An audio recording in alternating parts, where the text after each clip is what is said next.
Assalamualaikum warahmatullahi wabarakatuh. Baiklah anak-anakku sekalian, kelas 9 yang saya cintai dan saya banggakan, tryout sudah selesai, tapi tidak hanya tryout, setelah ini ada pemantapan ya.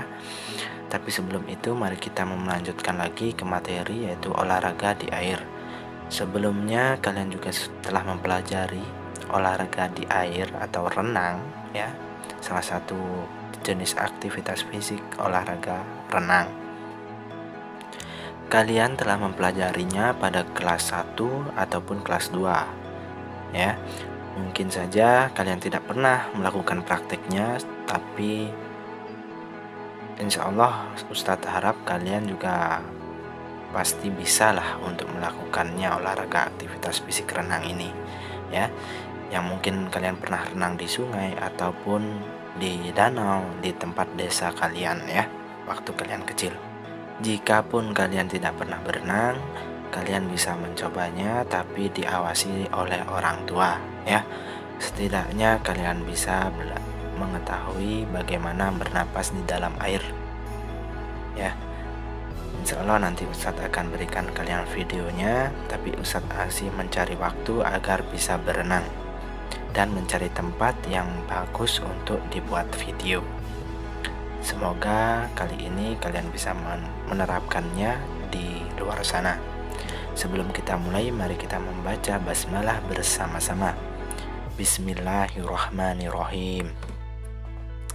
Dari Jabir Adillah radhiyallahu anhu bahwa Rasulullah SAW bersabda, segala sesuatu yang di dalamnya tidak mengandung zikrullah merupakan perbuatan sia-sia, senda gurau dan permainan, kecuali 4 perkara, yaitu senda gurau suami dengan istri, melatih kuda, berlatih memanah, dan mengajarkan renang. Hadis riwayat An-Nasai. Tujuan pembelajaran dalam olahraga kali ini, materi kita kali ini, yaitu setelah mempelajari materi ini, siswa diharapkan mengetahui jenis aktivitas air, mengetahui manfaat olahraga air, mengetahui dan mempraktekkan olahraga renang gaya dada, mengetahui dan mempraktekkan olahraga renang gaya bebas, dan mengetahui dan mempraktekkan olahraga renang gaya punggung. Insya Allah Ustadz bisa menerapkannya ya, dan membagikan video cara melakukannya, gerakan dan gaya dada, gaya bebas, gaya punggung. Ustadz masih mencari waktu agar Ustadz bisa membuat video renang yang akan Ustadz upload di YouTube MTS Terpadu Alam Jamur. Nah, olahraga renang. Renang merupakan olahraga air yang menyenangkan. Selain menyehatkan badan, renang juga dapat melatih pernapasan dan keberanian. Tentu saja, bagaimana itu bisa terjadi? Contoh, kalian ingin memiliki napas yang panjang, kalian bisa berlatih renang, atau kalian melatih pernapasan di dalam air. Kalian belajar tahan napas, lalu buang napas ya. Itu dapat melatih kalian untuk memperpanjang napas kalian. Apalagi dalam umat Islam ya, umat kita, yaitu membaca Al-Quran dengan satu nafas, itu merupakan maksudnya agar bisa suara atau nada kita menjadi lebih bagus dan enak didengar. Jadi perlu kita belajar yang namanya mengatur nafas. Gaya renang pertama adalah gaya punggung. Nah, gaya punggung merupakan gaya di mana kepala kita menghadap ke langit ya, bukan menghadap ke kolam renang. Nah, setelah itu ada gaya bebas, di mana gaya bebas ini yaitu gaya di mana kaki dan tangan bergerak seperti berjalan ya, kanan kiri itu sama. Setelah itu adalah gaya dada. Nah, di gaya dada ini hampir mirip gaya seperti berenang kodok ya, dimana tangan lurus, setelah itu dibuka. Begitu juga dengan kaki, ketika lurus setelah itu dibuka ya. Jadi dorongan tenaganya yaitu ketika kaki dibuka lalu dirapatkan untuk mendapatkan gaya dorong ke depan seperti katak.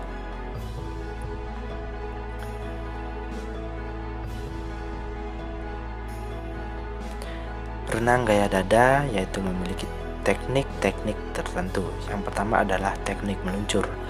Teknik renang manapun selalu ada gaya meluncur. Namun langkah ini tetap saja penting untuk dipelajari supaya hasil prakteknya benar. Teknik ini perlu dikuasai supaya rasa takut kita untuk masuk dan berenang langsung di dalam air bisa hilang. Kita juga mampu menyesuaikan suhu dengan melakukan teknik ini secara benar. Ini merupakan cara bagaimana melakukan teknik meluncur ya. Kita berada di kolam renang, di dasarnya tangan kita luruskan lalu kita meluncur. Setelah itu adalah teknik lengan, di mana pada gaya dada, teknik gerakan lengan saat melakukan gaya dada ada dua gerakan, yakni gerakan istirahat serta gerakan menarik. Pada gerakan menarik, perenang perlu menarik kedua telapak tangan ke arah belakang sekuat-kuatnya hingga sampai segaris dengan bahu dan disertai posisi siku yang tinggi. Sementara itu masih ada juga gerakan istirahat pada teknik gaya dada pada gerakan lengan, dan itu artinya sudah merapatkan kedua siku dan telapak tangan di bawah dada. Perenang harus melanjutkan dengan mendorong kedua tangan lurus ke depan. Ketika lengan sudah berposisi lurus ke depan secara horizontal, maka inilah disebut dengan istirahat untuk lengan ketika tangan lurus ke depan. Setelah itu adalah teknik kaki. Nah, urutan gambar renang gaya dada antara lain untuk gerakan kaki. Kaki ditekuk dan dengkul juga ditekuk. Kalian bisa lihat pada gambar ya. Setelah itu lalu luruskan kaki dengan kedua kaki terbuka, yaitu kaki kiri dan kaki kanan, saling berjauhan. Kemudian kaki dirapatkan ketika masih dalam posisi kaki lurus hingga telapak kaki kiri dan kanan agak bersentuhan yang akan menambah daya dorong untuk berenang. Jadi urutan gerakan kaki gaya dada ini yang pertama adalah ditekuk, ditendang atau diluruskan, setelah itu rapatkan, dan yang keempat adalah ulangi kembali. Jadi kita mengulangi gaya tersebut ya, tekuk, tendang, luruskan, ulangi lagi untuk mendapatkan gaya dorong ke depan ya. Usahakan badan kalian lurus dan tidak ada bengkok ke atas ataupun ke bawah agar mendapatkan gaya dorong yang lebih maksimal. Setelah itu renang gaya dada teknik pernapasan. Dalam olahraga renang dengan gaya dada, pernapasan dilakukan persis seperti saat melakukan gaya kupu-kupu, di mana dilakukan ketika tangan ditarik ke arah samping, tentu saja saat kita berada di dalam air. Perlu juga untuk mengambil napas. Jadi teknik pernapasan pun perlu dikuasai supaya tidak salah ketika mengambil napas ya. Jadi teknik pernapasan di dalam air sama persis seperti gaya kupu-kupu, gaya yang sulit Ustadz untuk pelajari, yaitu gaya kupu-kupu. Di sini ketika tangan kita lempar tangan kita kuat ke belakang, lalu kepala kita munculkan ke permukaan, lalu tarik napas. Kita buang napas ketika berada di dalam air. Yang selanjutnya adalah teknik koordinasi gerakan.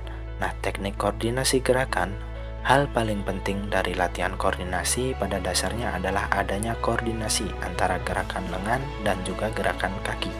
Ingat bahwa gerakan lengan dan kaki yang terpadu akan menghasilkan keseimbangan tubuh yang baik selama berada berenang di dalam air. Ini karena kedua gerakan tersebut merupakan gerakan dasar untuk mengatur keseimbangan tubuh kita.